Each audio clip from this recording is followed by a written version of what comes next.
welcome to episode 263 of Magic the Amateuring. That's right. This is a podcast for people who are learning the game of Magic, returning to the game of Magic, enjoy the game of Magic, or just generally want to have a real good time playing what? Magic! I'm one of your hosts, Ariam. I'm another one of your hosts, Floombert. Ariam is Maria backwards, and little known fact, Floombert is Meghan backwards. Is Meghan Isn't backwards. It weird how that works? It's so strange how letters and spellings work. Language is a beautiful, beautiful thing. Names are so interesting. I agree, Floombert. On today's show, we're chock full of stuff. Like, honestly, this show has got like a million things in it. That's right. What are some of those million things? Sausage. Or as Lady Gaga might say, million reasons why you're listening to this show.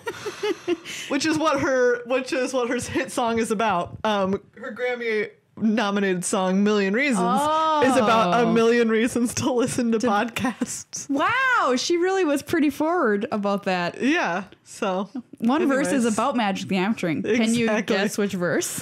Go figure listen. it out. One of the things you'll hear about today is Pro Tour Rivals of Ixalan, because that just happened. It did. And it was modern, and people love modern, man. It was very contemporary. It was so contemporary. Such a modern Pro Tour. It was a modern Pro Tour. It did whatever it felt like. It was very abstract and kind of, just like your brain splattered out onto the canvas. I really felt like we were breaking the established old rules of Magic. Yes, we were. And establishing new ones of our own that are certainly going to be broken one day in the future. That's right.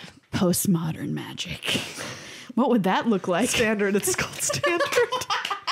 Oh, yes. Standard. Yeah. Indeed. So, yeah, and we've got amateur pro Greg on the show, who will tell us all about his experience at the Pro Tour. Greg was all ready to say Greg was ready to say hi. Greg, it's not your turn yet. Greg, shut it down. It's okay, Greg. You can say one word. Choose wisely. Alphabet. Okay. Good word. Great Good word, choice. Greg. Good choice. Great word. I'm going to turn your mic right back letters. off. There's a lot of letters in it. Alphabet. Way too much pressure. I understand. But yeah, a lot of cool things happened at the Pro Tour. Greg was there, and he's going to give us his insider insight from his first PT. We're going to talk all about the modern decks that kind of took the whole thing by storm. We're going to talk about limited from the Pro Tour. And Megan's got even more modern insights for us from the Team Modern Super League coming up. That's right. Holy smokes, am I afraid. Of what? Modern. Megan's been testing her little test tubes off. Yep, it's very true. It's very true. Almost said something else there. Anyway, before we get started with the show, what? I'm trying to think of what you could have been about to say, but I don't want to I also don't want to know. You can guess what I was about to say using the hashtag what Maria was about to say and tweet it at MTAcast. Works for a lot of stuff on this show, quite frankly. Yep.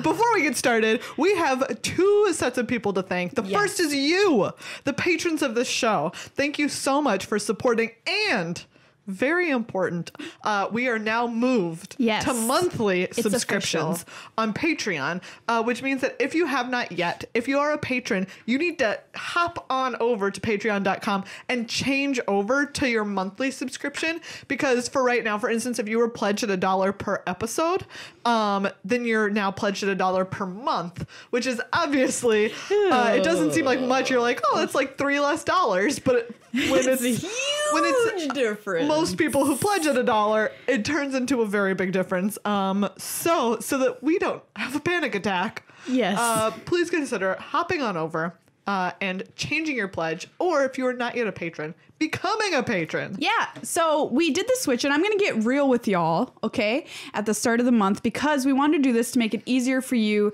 with transaction fees and all that kind of stuff, putting all of MTA's content into a bucket. The change was for you, but the truth of the matter is that the show has taken an enormous financial hit by switching over to monthly, okay? So if you're thinking that this isn't important, it super is. Geek. Because imagine going into your job and finding out that day you walk in and they're like, guess what?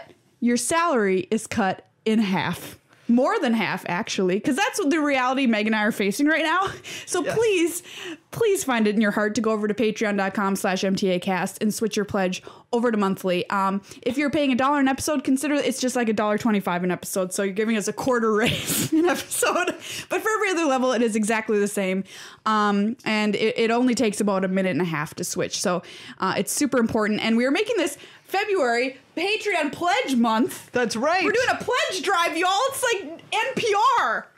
Except we don't talk like this all the time. No, we don't. We're not quiet at all. We ever. don't breathe heavily into the microphone when we speak. We don't put meaningful pauses at the ends and in the middle of our sentences. But just to have some fun with our pledge drive month here to help us get back up to where we were on Patreon, we've got a number for you to call the pledge. And not really, but you can call it and you can leave us a message about why you're choosing to support MTA Cast, or whatever. You can leave us a poem. You can say why other people should support. It's totally up to you. And the number to call, no joke, is 612 fossils with a Z. Just a Z at the end. FOSSILZ. Fossils. 612 fossils is the number to call to leave a little message. And we, if we like it, we'll put it on the show. We might share it on social media. Just anything you want to say to us, call our pledge drive number and leave us a little note with your voice notes about why you want to support us here in our Patreon pledge drive for the month of February. Fossils.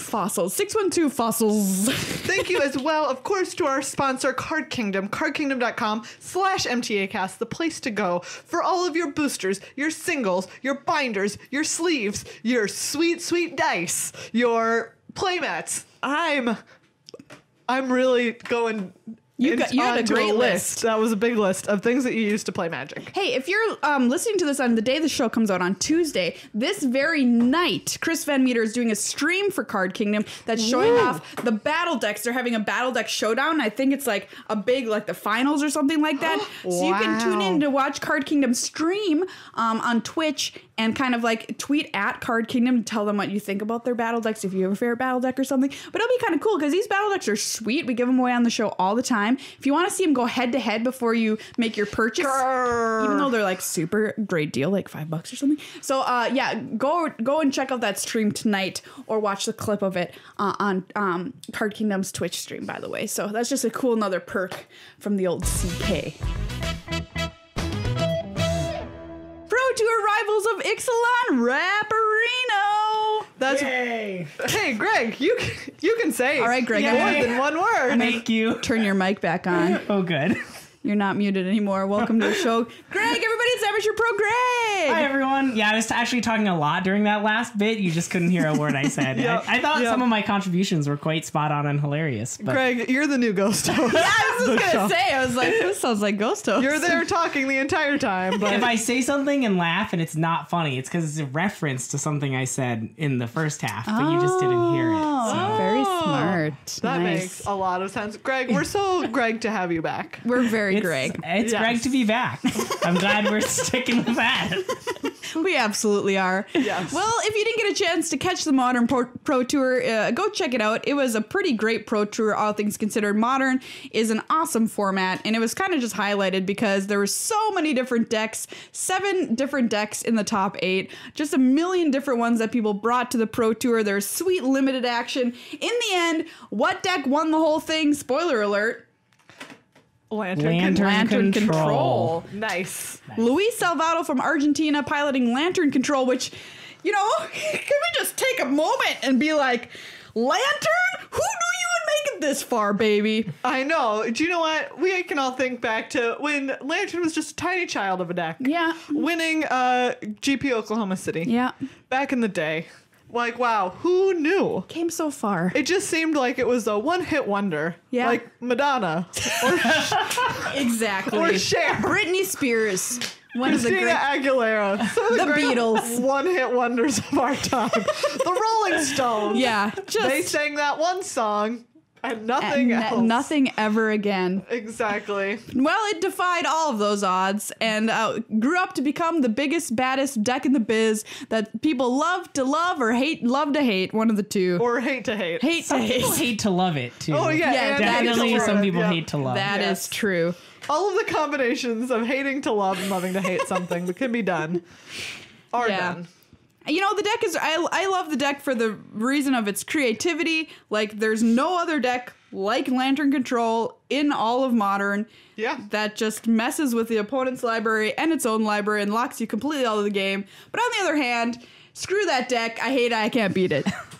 There you go. Yeah. That's my hot take. Yep. But It's also really hard to play. Like, caution, if you watch that Pro Tour and you're like, wow, he won with Lantern, I'm gonna go play Lantern. Like, oh, watch out! It's a challenge. It's so it impressive. takes a lot of time. Yeah. Like, what I think people should realize about his win being so impressive is that it's like exhausting to play. Oh, yeah. You're playing basically every minute of every round of Magic. Yes. Like, you don't get a break. You don't get to go, like, have snacks. Cruise control. Yeah, you're having to be active every single And moment. You have to play your opponent's deck, too. Yeah, and like, I can't imagine being that. Like, that just sounds exhausting. And I can't imagine playing as well as you need to top 8 a Pro Tour for 2 days straight with this deck. No draws, by the way. He had no draws. Wow. So yeah, you've also got to Amazing. learn to play it fast if you want to Yep. be successful with it. But like, yeah, it's like Clippy in Microsoft Word. It looks like you're trying to play Lantern Control. Do you want some help? No, Clippy will not be there for you. I would have loved a Clippy throughout the Modern tournament. Looks like you're trying to learn Modern. Have you heard of the card Thoughtseize? I would love that.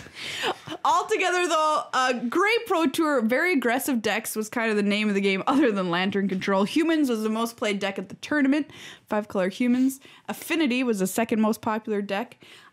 So people, Burn was number 3, people looking to get out of the gates fast and hard. But in the end, a slow controlling lockout deck took down the whole thing. Wow. So there you have it. I'm glad, because do you know what? I get that people dislike Lantern for reasons, but humans can really go.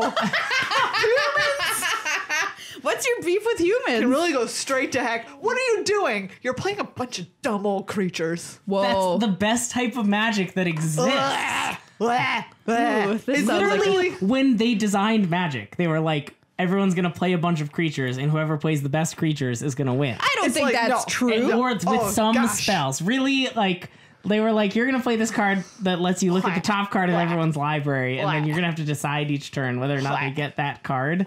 That's not how Magic is meant to be played. Magic used to be a lot more spells than creatures, Gregory. Yeah, That's but- right. And I'm a creature lover, Yeah. so I'm can just I saying say? that humans is a plague of rats. Wait, It's like a nice culmination of all the humans from throughout Magic, right? There aren't many set where human tribal matters, so you just have to take one from Innistrad and one from Theros and like one from Mirrodin. You get this like Megan's cute not little into it. amalgamation of humans. No one wanted that tell to us take this trip all down memory about- lane. Yeah. Okay. No. All right. No, We're I certainly harsh. did No, not. we don't like this. Okay. Yeah. Do you know what? Nothing makes me angrier than humans, except maybe merfolk. well, humans is a new merfolk is Yeah, the it's the very word on true. the street. I've got to say I am a fan of humans. That would be the deck I would play if I wasn't putting pants on my little boggly boys, but I Oh, am. boy. So. You know, Speaking of, went win 8-2, Boggles. Boggles, man. 8-2. 8 people played it. It did fairly well at the tournament, and Yeah. with so many humans decks flying around, it seems like a good It's choice. real good against humans. I went up and sneakily watched Christian Calcano playing his Boggles. And the winner of GP London was also playing Boggles. And I went over and like peeked around and I was like, hey, can I take a picture with you? And they immediately knew why I wanted to take a picture. Yep. Yeah. But yeah, I thought that was pretty cool. Yeah, so Greg, your first Pro Tour. Yeah.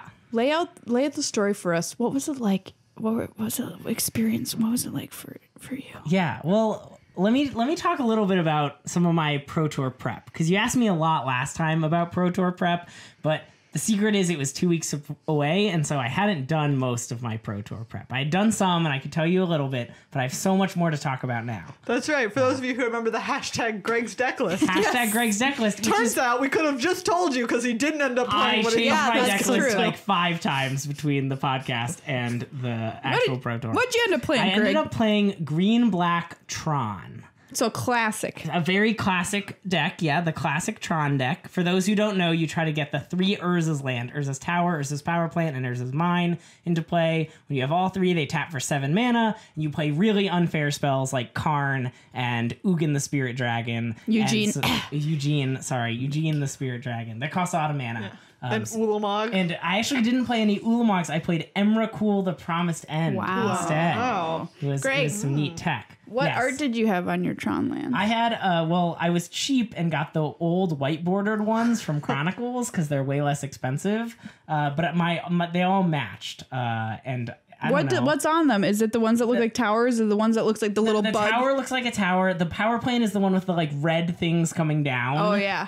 And the mine, I don't know. The weirdest one is the guy's mouth. It's not that one. Okay. It's not that one. What? There's an Urza's land that looks like a guy's Yeah. mouth? It Yeah. kind of looks like Howling Mine. Like it's like a mouth opening, and they're like going into it. Are you just thinking of Howling Mine? No, The card? I'm not. I swear to God. And the weirdest power plant is the one that looks like a little bumblebee. Yeah, the bug that's like powering things. Anyway, there are a lot of arts for these cards because they're really old. Yeah. You have so many options. But don't be that person who uses mismatching Tron lands if you can avoid it. It will confuse you more than it will confuse your opponents. Yeah.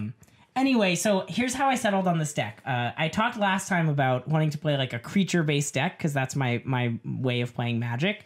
But I never really played Modern before. And when it comes to Modern decks, there are two main types of decks. There are what people call fair decks and what people call unfair decks. I don't know. Dumb decks and great decks. Dumb decks and great decks. I don't know if you should be talking, given that you've been playing a lot of Valakut and Grishol Horde. Grishlebrand? Yeah, like I said, dumb decks, fair decks. Yep. Okay, right.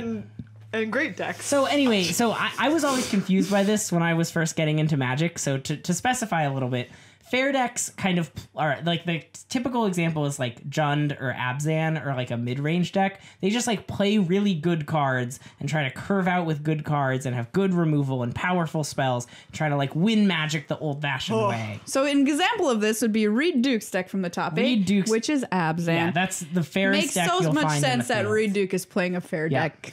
Yeah. An unfair deck is something that's really good at doing one thing really, really well, and it's really, really powerful. But if you fail to do that one thing, or they can somehow disrupt you, your deck will do nothing. God bless those decks. An They're example beautiful. of this deck would be the Hollow One deck that we saw in the top 8. Exactly. You can like cheat out some really quick creatures, and if you fail to do that, you're just like not doing anything. Or like Valakut is really good at hitting people with Valakut the Molten Pinnacle, but Beautiful. that's all it does. Magic the way it was No meant to be other played. access. Your land's dealing 3 damage straight to your opponent's Richard face. Garfield just sitting somewhere applauding. Exactly. No So doubt. generally, I love fair Magic decks. They're much more fun for me to play, and I think I'm better at playing them. But going into the Pro Tour, I had so little experience, and it seemed like if I wanted to get an edge against players who were better than me, I needed to go with an unfair strategy. Because if I tried to play fair at a format that was unfamiliar and at the highest level, I was just going to lose. So I kind of decided late that I needed to jump to an unfair deck. Meghan suggested Valakut, which I was on for a little while, but my friends later convinced me to move to Green-Black Tron, and I'm really glad I went with that deck. It's an easy deck to pilot with very little experience, and it's incredibly powerful. If you want to start out in Modern, Tron is a very good Modern starter deck. Absolutely. And a friend of the show, Jacob Van Lunen, wrote an article about it that you can read if you Google Jacob Van Lunen Tron, and you will find out kind of a I little really guide. hope that pulls. Hold on, I'm just gonna like check You check. that Yeah. those You search check. terms in fact get us there. And he wrote an article for kind of like how to play Tron for people who are picking up Modern for the first time. So The other thing that came up a lot when picking a Modern deck list, and this has even come up like right now, is that everyone everyone is so opinionated about Modern. Yes. Like, oh my God, everyone has such serious opinions. And when you're picking a deck and talking about people... Those search terms will not get Really? you there. Really? Do not type That's in Jacob Van insane. Loon and Tron. Where does this... Hold Work on. on your SEO, Well, whatever no, website this is. It keeps on popping up a 2014 article that he wrote about Mono Bluetron, which Oh. is not where you want to No, be. that's not. All right, sorry. bad. Megan Greg, will keep going. I'm investigate. working on Yeah, this. okay, back on my tangent. Like me and also Sam, who you may know from a previous episode, were trying to pick our deck lists, and it's like we'd bring up a deck, and like half the people, Sam was playing Burn, and some people would be like, Burn is such a great choice, and other people would be like, Burn is the worst choice you could possibly make for the Pro Tour, and like no one was in between, and there was just like incredibly strong opinions in all places. You know why I think this is, Greg? Yes, Not why is only this? is Modern something that's near and dear to many people's heart, and they have a deck that they've played for years and years, and they just stick with it. But also, a lot of people think that Modern can be pretty matchup dependent. Yes, so it's true. Sometimes you put a top level pro on one deck, and you put an amateur on another deck. It doesn't really matter whichever deck is more powerful will Definitely win, true. and that is definitely. I mean, I'm not gonna no bones about it. It's true. So like I think that's part of the reason too. Like they're on one side or the other of the experience with that deck. Yeah, but in most standard formats, there are only like 5 decks or so, and so it like makes more sense to be like, here's like the best deck, and most people know this is the best deck, so you can like try to beat it or play it, Yeah, or there's no like answer some to like that. second or third best decks. But in Modern, no way. Do you know what? If you want to read that article, we'll put a link to it in the comments because I am so far not coming up with any set of search terms that will make it appear. Wow. Wow. Okay, I'm making a note of So that right I'm working on it, but we'll just put some notes in so you can find it. I don't know why it's so hard to find. Sorry, keep going, guys. I'm done searching. now. Maybe we should Good. use Bing. Yeah. Just kidding. The other thing that I learned from being at the Pro Tour is that people like so there were 2 types of people in our Airbnb in Bilbao. The 3 days before, some of us went to Bilbao and San Sebastian and saw the city and went to nice restaurants and walked around and went to museums and talked a little bit about Magic. And some of us sat in the Airbnb and played Magic 24/7. Did grinded drafts and Modern leagues. I was in the first half. I went and saw the city. And it dawned on me that like for these people who were grinding and really cramming for the test, they were like using the Pro Tour. For them, it was their moment to prove themselves. Like it was very important that they did well. And I found this environment at the Pro Tour too. Everyone was taking themselves so seriously, which makes sense, but like everyone needed to prove themselves. This was their one chance to prove themselves. And it's so hard to prove yourselves at one Magic tournament because like it's so there's so much variance and so much matchup stuff and what you open in your drafts, and it's just unrealistic to think that one tournament will be how you prove yourself. And Especially a tournament like Modern, which, absolutely. And so what I want to say is like my advice to people. So after I top 8 at a GP, I did another interview, and I was talking about how I think Magic players sometimes, competitive Magic players, try too hard to prove themselves. And I had this rant, and at the end I said, people should try to improve themselves instead of proving themselves. Wow. Brilliant. And in this thing, boy. they always like name the title of their interviews after one pithy line. And so I said this line, and I was like, oh my God, this is going to be the title of the interview. And of course, when it went live, it was Improve Yourself, Don't Prove Yourself with Gregory Michael. It's the name of this episode now. Oh, great. Yep. So anyway, Except ours is going to be longer and more ridiculous. It's going to be, quote, improve yourself, not prove yourself, says Gregory Michael, comma, again. iTunes is going to kick us out. So anyway, and I think this comes up. So I was saying if you do qualify for the Pro Tour, this is something that comes up. But I think it's also important for people who, for me, I go to a lot of GPs a year, maybe like 5 or 6. And so I don't view an individual GP as like needing to prove myself. But I bet there are a lot of people out there who maybe go to like 1 GP a year. And if that's you, you might feel a lot of pressure. Like, this is my 1 GP of the year. I have to do well at it because I want to prove that I'm a great Magic player. And I don't think that's a healthy attitude. You might go into your one GP, and you might open really poorly or have really bad luck and mulligan a lot, and you might just do badly. And that doesn't mean you're a bad Magic player. It just so happened that you didn't do well. And so I think if you are trying to prove yourself, finding other ways than your win-loss record is what you should look at. You know, being able to walk away from your sealed pool and say, I really think I built the best deck possible. You know, even though I only won 5 or whatever, you know, or like I really made smart mulligan decisions. And, you know, other people won't see it as much, but that is how I would say you should try to prove yourself. Like, play your best, do your best, and you know, if your record doesn't reflect it, that sucks. And hopefully the next time it will. But I don't know. Everyone was just there was so much pressure, and everyone was freaking out. What did you improve about yourself at this Pro Tour? What did I improve about? I think going in after the last time I was on the show, I talked about like not wanting to take Magic too seriously, and this proving mentality really battled against that because everyone was so serious, and I was like, God, I have to take this so seriously. And so a number of times throughout the Pro Tour, I kind of calmed myself down, and I was like, no, I'm here to have fun. I'm here at the Pro Tour. I'm playing free Magic. I'm gonna have a great time. And I did, and those were my highlights of the Pro Tour, when I just like calmed down and was like, whatever, I can win, lose, whatever, I'm just gonna have a great time. Speaking of like whatever, what was your record? Oh, I finished with a very respectable 8-8 record. This hippy dippy shit is nice, but let's talk about some cold hard facts. I won 8 matches of Magic, and I lost 8 matches of Magic. Very respectable. Very respectable. I 5-3'd on day 1. Nice. So I made day 2, which for me was very exciting.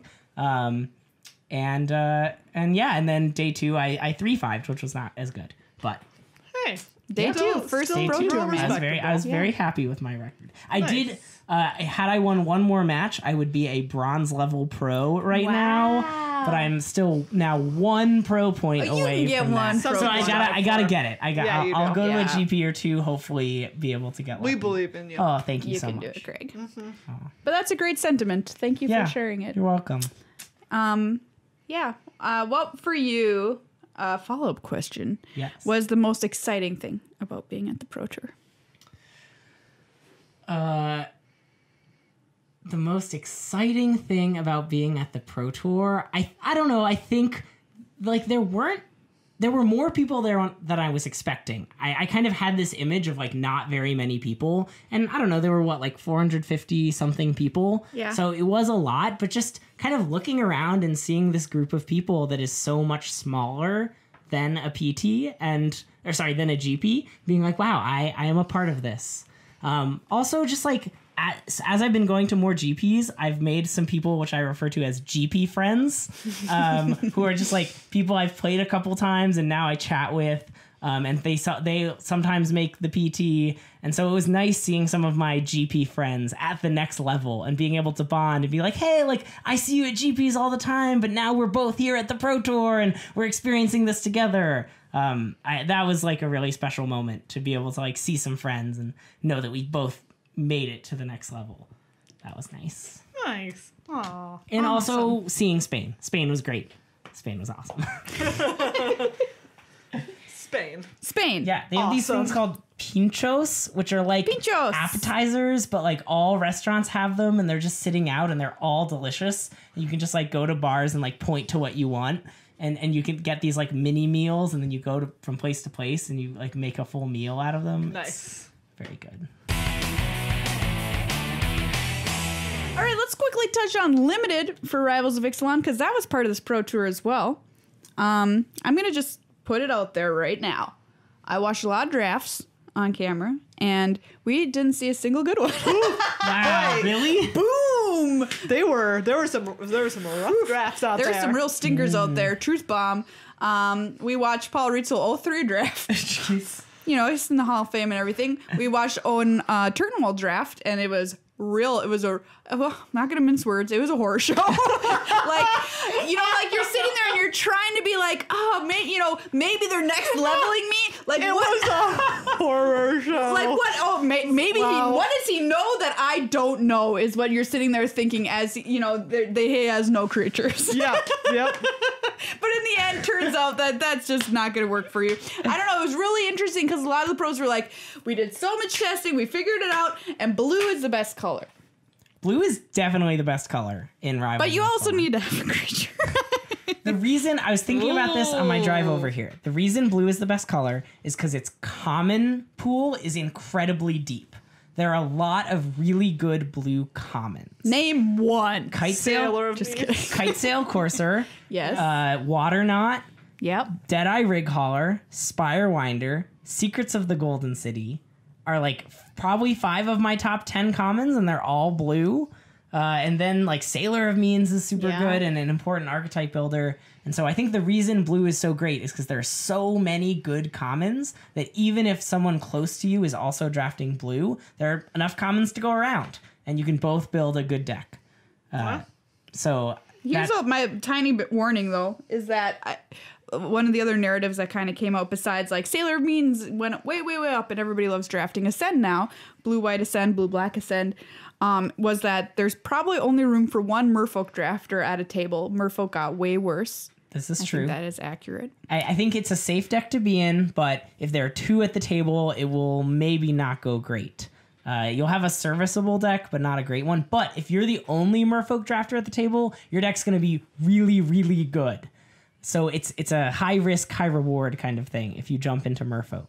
Because if no one else does it, your deck will be like a 10 out of 10. Otherwise, it'll be like a 4. Not only is blue the warmest color, it is also the best color.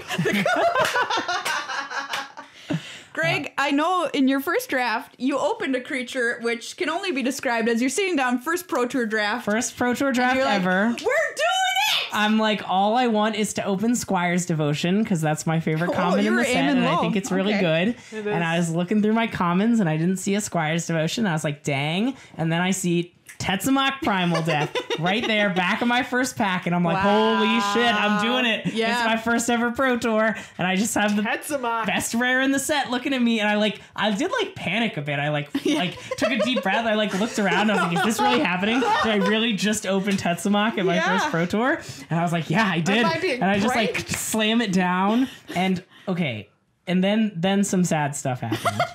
Then I forced black. So that I could play my Tetzimoc. I mean, yeah. Because Can't it's not a fault bad you. strategy. No. And do you want to know how many times I drew Tetzimoc in 3 rounds of draft? 1.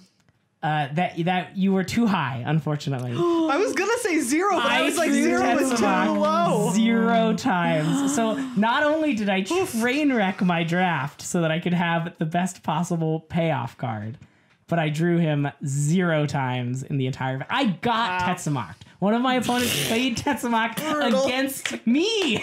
Wow. I didn't get to Tetzimoc him back. This isn't how it's supposed to go. It was rough. It was rough. Wow. And I told my friends afterwards, they were like, how's your deck? And I was like, well, if you take away Tetzimoc, my deck is like pretty bad.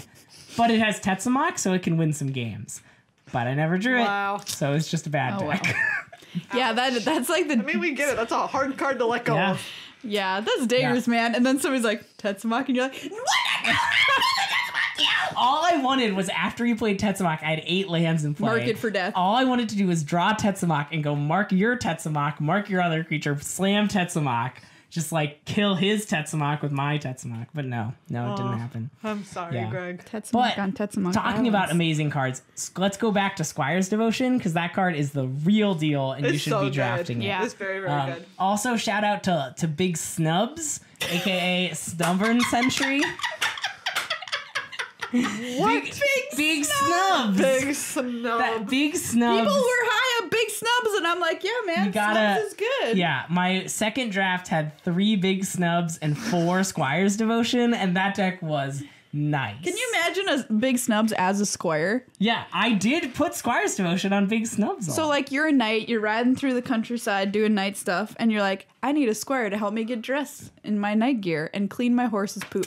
And you're like, how about you, dinosaur? Isn't the flavor that like the vampire is the knight and so you're like feeding them or something? You have lifelink 'cause like they're like draining your blood because you're the squire and Like you're God. letting them drink from you? I thought, yeah, you're like That might be devoted. it. I thought that's what it was. I And could like see that. you get turned into a vampire, but which is why you can- get a vampire token. Oh, I see. So but once you're vamped, can a vamp drink your Or blood? maybe the vamp is the thing that comes around to drink your blood. I don't know. It's a little unclear. So you think that the Squire's Devotion means that you are squire to a vamp, and the vamp drinks your blood, and Yes. your devotion is letting a vamp. I agree. Yeah, that's it.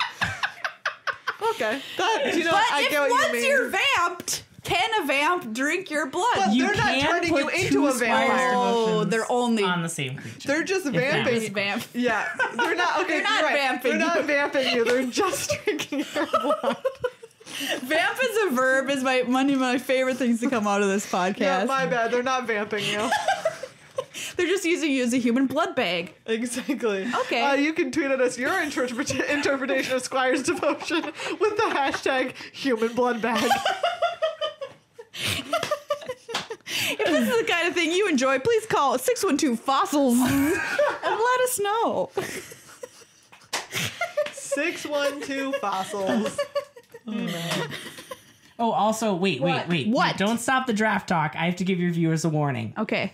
This amazing thing happened where green cards were going so late. Green was so open because everyone in their testing Yeah, knew nobody liked to green. fade green. Yeah. And this might make you think, it's going to be open. I should draft green. It's going to be open. I'm going to get all the best cards. Don't do it.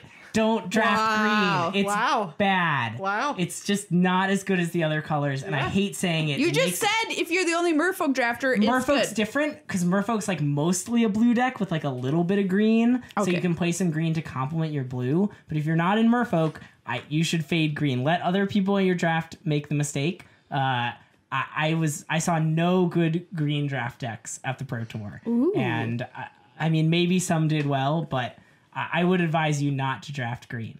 It reminds me, which makes for more train wrecks, right? Because there's like one fewer color. Yeah. For people to actually choose Maybe this from. is something to do with it. I don't know. It was just really odd that But- we didn't, on video, I didn't see a good draft the whole Yeah, time. but like the best green cards in the set were going so late, but it's also just because the best green cards are so much worse than the best cards of other colors. What is your favorite color combo?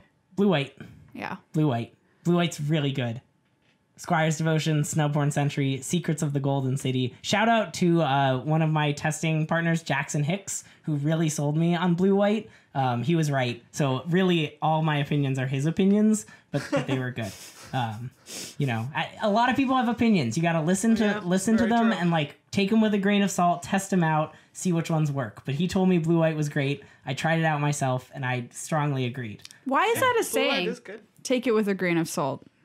because opinions aren't very tasty. So you have to put a little bit of salt onto them. That's so Is they that taste why? better. It's because most opinions have weevils, but if you oversalt them, then there will be no weevils in the opinion. Is that a way to control weevil problems? Salt. Salt? Yeah. What's a weevil? Like a small mouse? No, it's a bug. Oh, It's a bug that okay. used to be a problem on boats. Like in like their hardtack and stuff, they would And use they on would ships, salt? There'd be weevils in them, and if it's super salty, weevils won't be in it. But it has to be like very salty.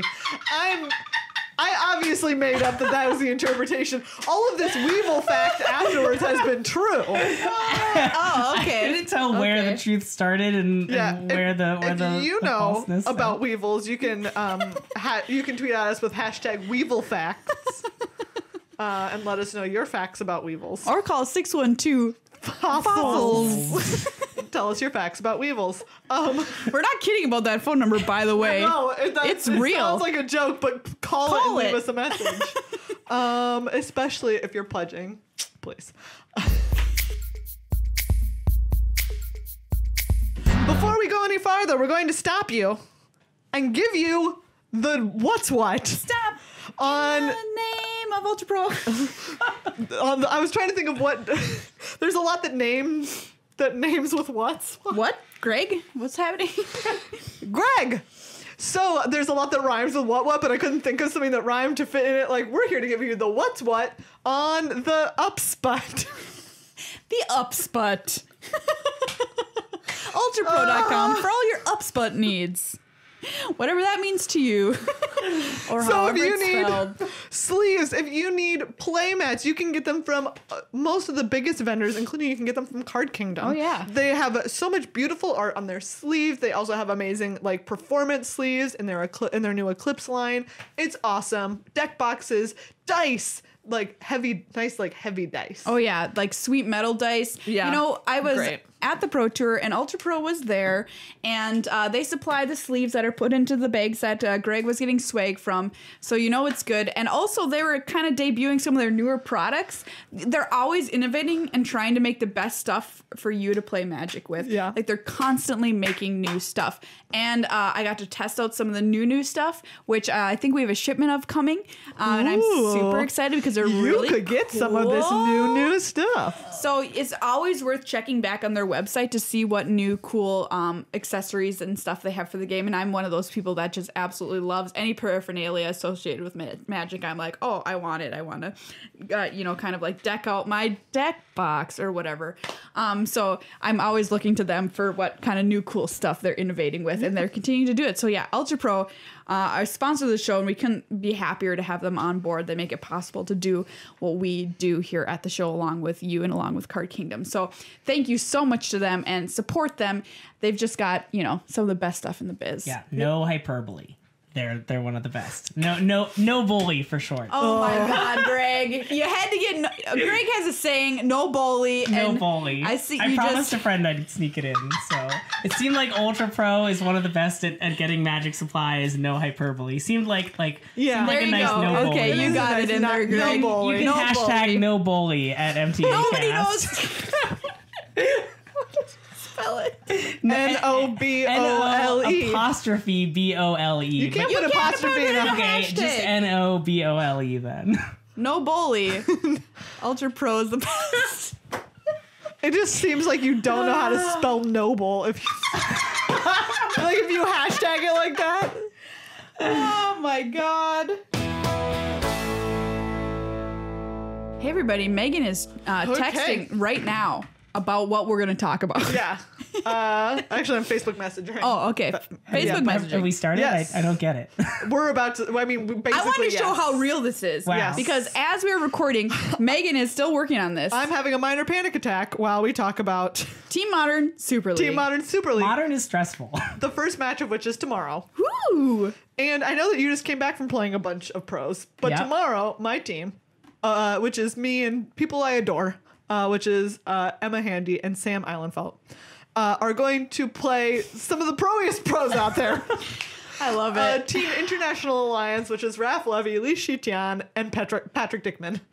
Oh, no big deal. snapperinos, man. Yeah. Okay. So Lee Shitian just has like the highest rate of top 8ing modern pro tours of all time, of any human being, frankly. Yeah.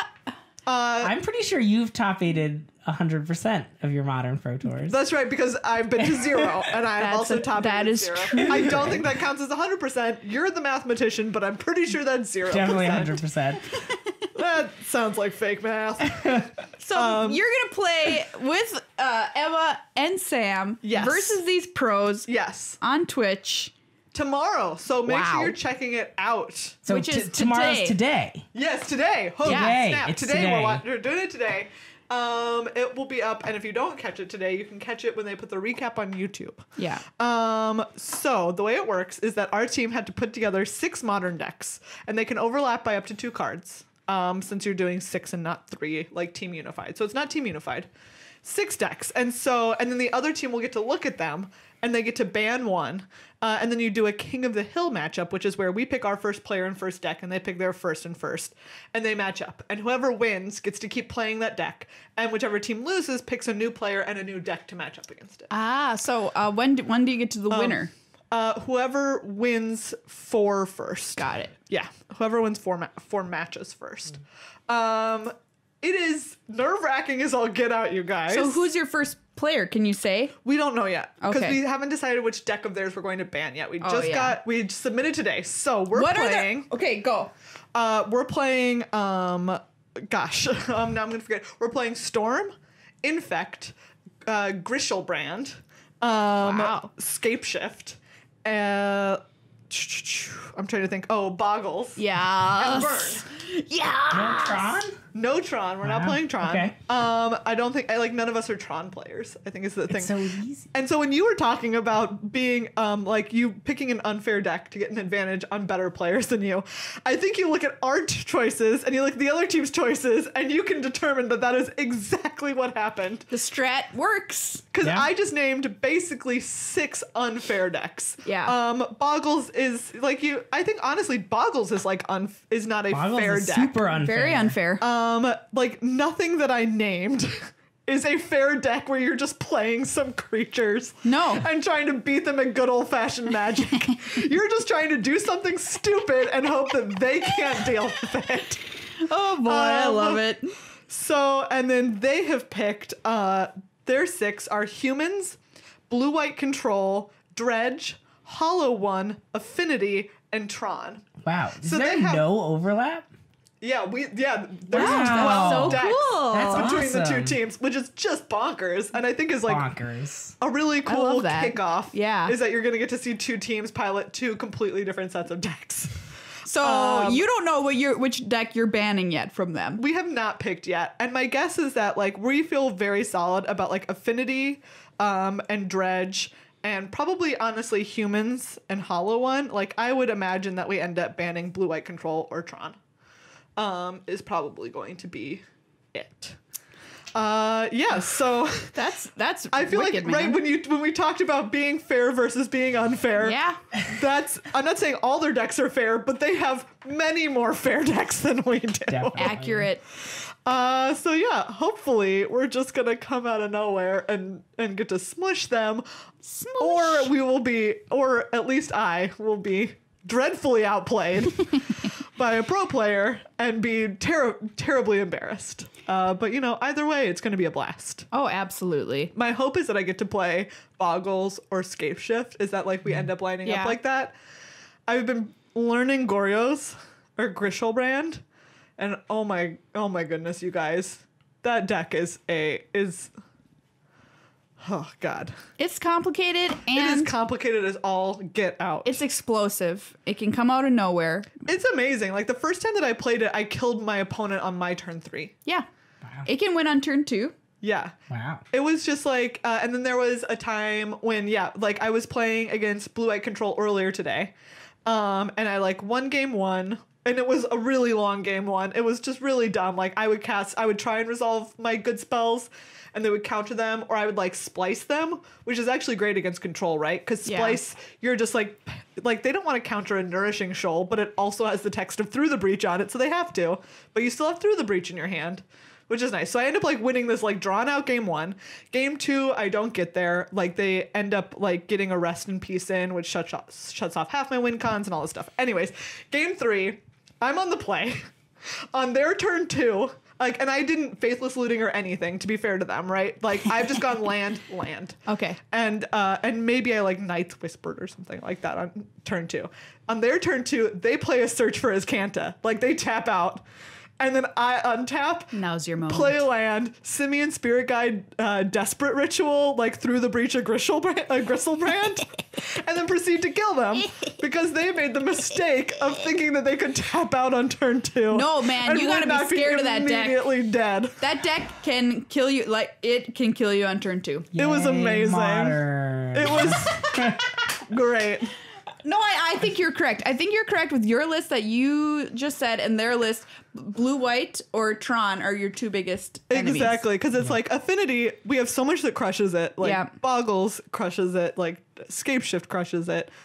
Same with like Dredge. Same with like all these creature things. That's Yeah. part of why we put green-white hexproof in. Yeah. We're just like, do you know if they play some Creatures. creature decks, we'll just be like, aura, I don't know. Pew, pew, pew, pew. Anyways, By the way, though, Emma did call your two spirit dancer, two ledge walker, a coward split. Wow. I mean, it's true. The reason the ledge walkers were in there was to up the creature count so you would have more of a chance against discard heavy decks, which I played in Vegas. But if you're playing nowadays, I do think it is fine to have 4 core spirit dancers in So there. I started playing a version with that. We ended up going with 4 ledge walkers because both Li Shiqian and Raph Levy play blue-white control. And so we were like, if we're going to face a lot of paths, then we're just going to want to have like 4 hexproof creatures, and who cares? Yeah. Which I feel good about. But she was... I laughed very hard. That's a fair comment. I'm sorry to be the person to pass it on. But she wasn't just saying it to be hilarious. She was just like, the thing about those kinds of decisions are that usually what it means is that there is one decision that is correct. And you're just not, like, you're just not making it. And so instead what you're going to do is you're going to be majority wrong.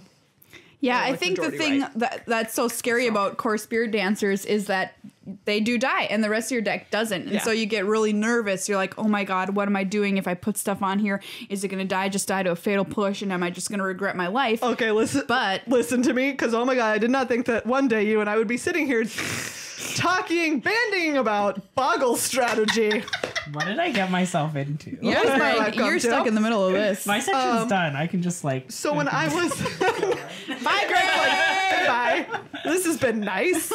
I came back. So, sorry. Like, what I was thinking is when I was practicing leagues, because I was facing so many black decks online, is I put in 4 spirit dancers because you have so many umbras. It's like, oh yeah, if they don't fatal push it before you get an umbra on there, then it doesn't matter. Yeah. In a lot of ways, it can do an impression of a hexproofer against one spell, which is really nice, and is a lot of the times the only, all that you need from it. But Path is a different story. So. Sometimes it's just an enchantment that is drawing you cards too. Yeah. So. It's great. I am honestly very excited to play Boggles or Green-White Hexproofers tomorrow. We'll see if they don't ban it. I was looking at their deck list and I was like, there's a world in which they're just like, get that Hexproof deck out of here. Maybe. So when does this happen? It happens tomorrow, today. Sorry, thank you. God, today, starting at 6 p.m. Pacific time. Excellent. And you can check it on the Magic Twitch channel, twitch.tv/magic. Super excited to see what happens. This It's is gonna like be really good. Watch me amateurs embarrass versus pros. myself big time. No, you're going to improve yourself. You're right. No, you're not going to embarrass yourself. You're going to embarrass embarrass yourself.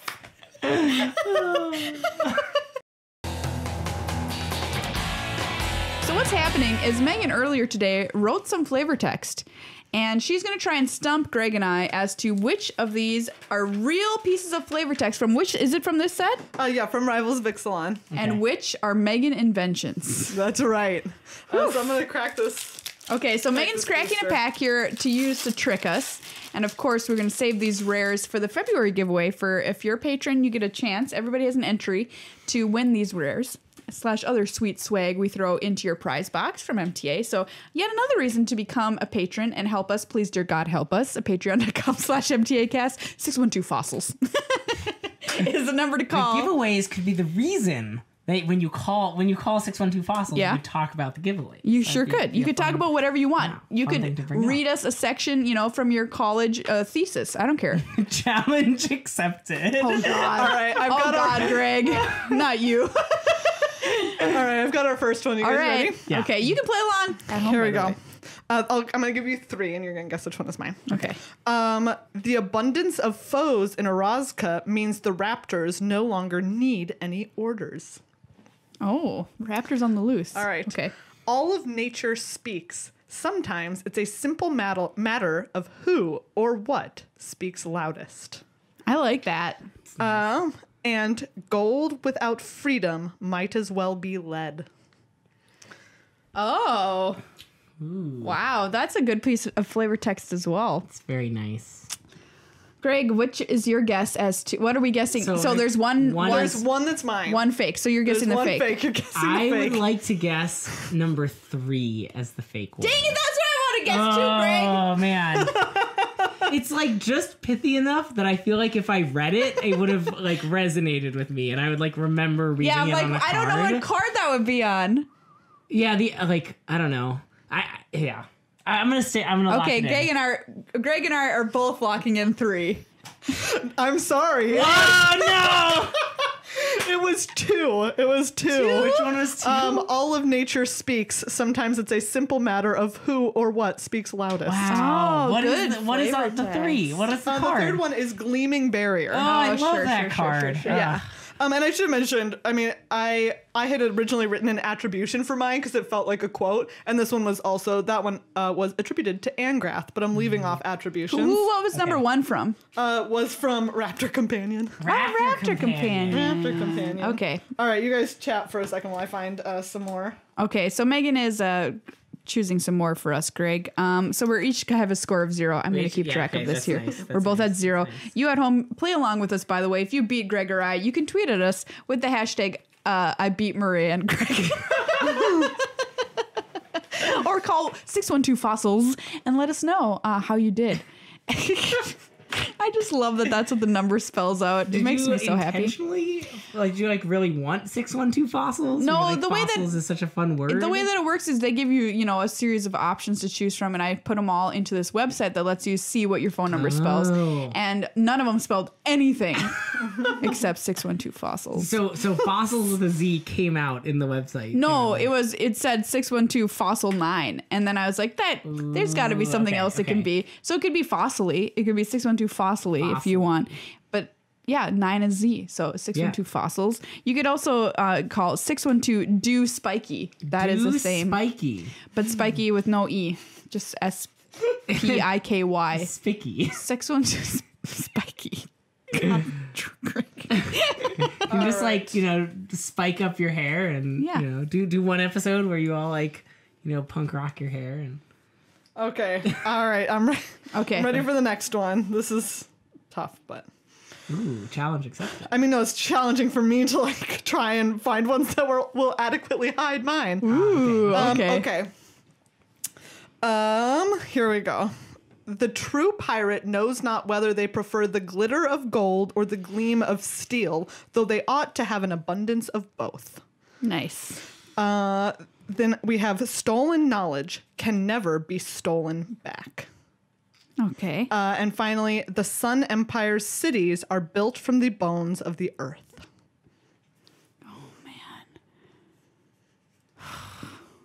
I'm guessing 3 again. I wanted to guess 3 again too. Okay, wait, can I hear 1 and 2? We're too similar. Yeah. The true pirate knows not whether they prefer the glitter of gold or the gleam of steel, though they ought to have an abundance of both. Okay. 2 was stolen knowledge can never be stolen back. Okay. And 3 is the Sun Empire's cities are built from the bones of the earth. Okay. If you really want 3, Greg, Okay, I'll take 1. No. I'm ready to move off 3. You can have 3. Okay. I'm trying to decide. I feel like 2 is like just pithy enough to be made up, but that's what I said last time. I'm gonna lock in 1. Okay. All right. It is 1. Yeah! All right. Greg's got On 1. the board. Well done, Greg. Wow, You wow. spotted it. All right. No more yelling into your microphone. Oh, whoops. Maria instituting a new law here.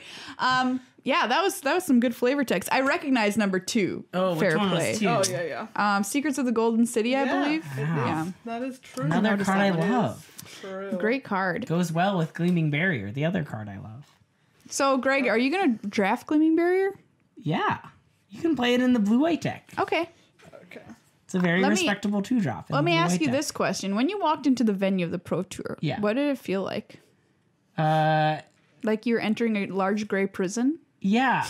No. The yeah was like, as in I'm about to answer the question. It felt a lot like a GP, but like there was like less going on. Like there were no vendors or stuff. Like it kind of had this like if you imagine if you've ever been to a GP, like walking into a GP, but there was like no one there.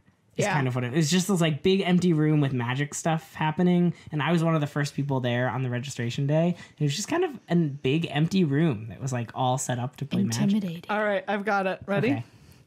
Okay. We have. All right, hold on. Let me arrange these so you can't see what I'm reading from. All right, we have the sun creates, sustains, and consumes so it can create again. Then we have to sail the seas of Ixalan is to see the world take shape before you as though formed anew with every passing wave. And third, we have, as the battle for Orazca unfolded, the contenders discovered that others had already staked a claim. 2. So I like skimmed the story, and I feel like the thing that you mentioned in 3 like actually did happen in the story. So I don't know if you're like next leveling us by like I read the story and like here's what happens. That I'm would use that as my would be next level. Or am I next leveling you by knowing that actually happens in the story? Who's next leveling Well, who? it's too hard. Can you say 1 again? The sun creates, sustains, and consumes so it can create again. Okay. You said 2? 2. I'm gonna go 1. It is 2. No. Woo!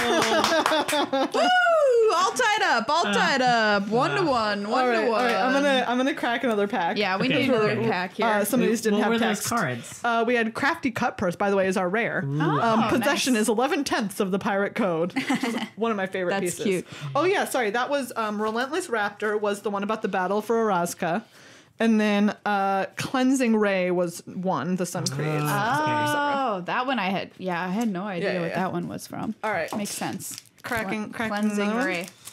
Cleansing Ray. All right, Greg, now you interview me. Maria, when you walked into the Pro Tour venue, what was it like?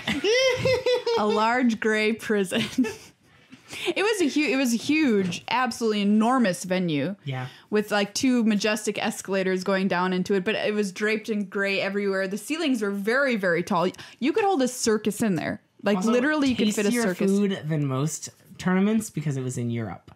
And they had, like European food, which maybe isn't Did you better. say tastier? Yeah. Oh my gosh. We had catering in the back for staff, and it was awful. Okay. I have never tasted a donut that I didn't think tasted like anything. Gross. How hard is it to make a donut that tastes like air? I don't know, but somehow they achieved it. I mean, right. there was good food in Bilbao. It's just like the catering was so bad. I got to be real. It was terrible. There was also a tasteless cheesecake. It literally tastes like gross. nothing. So you guys had better All food right. out there. The cafeteria Ready? outside the convention center was all like outside the building. They had better Sorry, inside stuff? the building, but outside Yeah. the site. Very good. Okay. All right, here we go. Okay. Ready? Our lives, our homes, and all our history are at risk. Do not speak to me of peace. Ooh. 2. Pirate captains rarely enjoy a peaceful retirement. 3. Too many of the Legion of Dusk saw their purpose fall victim to their thirst, their divine mission corrupted by foul needs. Wow. Greg, I'll let you have first guess my here. first instinct was to go 2, but I'm really feeling 3. I think I'm gonna go 3. Okay. Read 1 and 2 again. Our lives, our homes, and all our history are at risk. Do not speak to me of peace. 2. Pirate captains rarely enjoy a peaceful retirement. Wow. Tough. My instinct is also 3, but for the sake of the argument, I'm going to go 2. It's 3! Yay! All right, Greg. Those cards were Aggressive Urge and Mutiny. Oh, yeah. Okay. Mutiny. That's a cute one. Mutiny. Yeah, it is real cute. Greg, currently up 2 to 1. Yeah. 2 to 1. So, they give you a lot of swag at the Pro Tour. This is one thing I really wasn't expecting. They just give you a lot of stuff. Like I have this t-shirt that I got that I'm wearing. They give you a bag. I got 2 water bottles. They give you some packs of magic, which is pretty random. But I guess that's nice. You can draft. Yeah, you could draft the day before with the packs as one last practice, which was super nice. Yeah, man. You get to the Pro Tour, you You get the hook up. Hey, do you know on Sunday they had like a fun side event that they were like testing out new formats of Magic with like pack really? wars and I didn't know stuff. that. And they said they'd post the formats online. Did you know anything about this? No. No, you were busy doing the top 8. That's All right. cool. Something to You go guys check ready? out. Yeah. Yes. Here we go. Third one. Oh gosh. Okay, hold on. Here we go. Undefeated in battle, she is the shining future our empire deserves. 2. We should not shape the world to our purposes. We should shape it to its own. 3. Vona sought a conqueror. Mavrin sought a savior. Both found what they sought. Ooh. 2. Wow. I was between 1 and 3. Oh, good. That's good. I'm glad. Good. Oh, wait. Okay. So 3 was the one about Vona and Mavrin seeking things. Remind me what 1 was. Undefeated in battle, she is the shining future our yeah. empire deserves. Yeah. Who could they be talking about? I don't. I'm gonna go with 3. It's 2 again. We're tied. We're tied, Greg. Oh no, I don't have any more. We both win. Which cards were those? That was it Everdon Champion? Everdon Champion. Oh, yeah. And Profane Procession. Profane Procession. Oh, all right. If There you go, anybody guys. out there in listener land got better than 2, you have hashtag beat Maria and Greg. Yeah, I'm a little ashamed. Well done. This is a nice back and forth though. It's like Yeah. 1-1, 1-1. Yeah. But I didn't stump you guys on any but the first, though.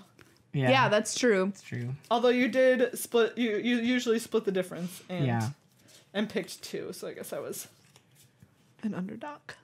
But you know what to do, wizards. Call 612 Fossils With a Z. And hire offer Meghan to- a job. You could get Your some of flavor this text. sweet flavor text on your cards. all of it fit extraordinarily well into Rivals of Ixalan. Yeah. Honestly. So, give us a ring.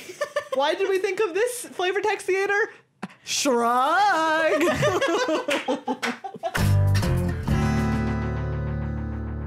Okay, everyone, that brings us to the end of our show. We hope that you enjoyed it. We hoped that you gave it a go. We hoped that it was fun to listen to and also fun to hear. I Hope that you listen again for before the rest of the year. The end of our Nailed show it. just turned into a Dr. Seuss book. Nailed it. Excellent. Please remember to, if you are already a patron, switch over your pledge amount to reflect the new monthly. If you are not yet a patron, please consider becoming one. You can call our extra special pledge line for this month, 612 Fossils with a Z. To let us know why you're supporting or joining or upping your pledge and have your lovely voice aired on our program. Thank you so much, of course, to Ultra Pro once again and to Card Kingdom for supporting our show and what we do. And thank you, of course, to our amateur pro, Greg. Yeah, thanks for having me on. Hopefully I'll, make the pro tour again so I can come back on the show, or maybe I'll just come back randomly, but it's always fun to be on the show. Do you hear that noise? What is it?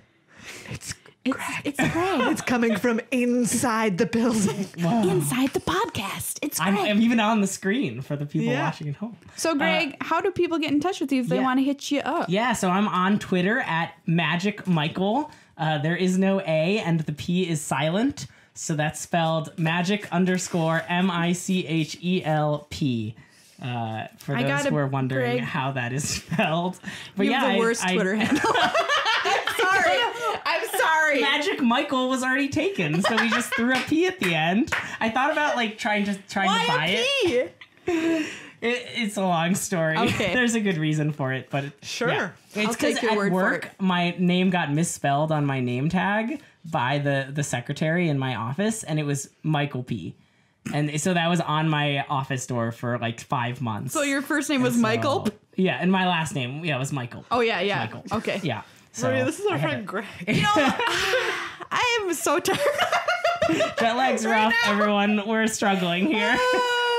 But Your yeah, name is Greg. follow me on Twitter. I like to post when I'm at tournaments, which might not be for a while. I also post some selfies with planeswalkers. I had some nice ones at the PT. Yeah, you nailed it. So you can check those out. They're And pretty make fun. sure you tune in to Twitch today to see Meghan play in the Team Modern Super League. That's right. And It's gonna be a blast. yeah, I mean, there's a lot of good night. Good night. Good night.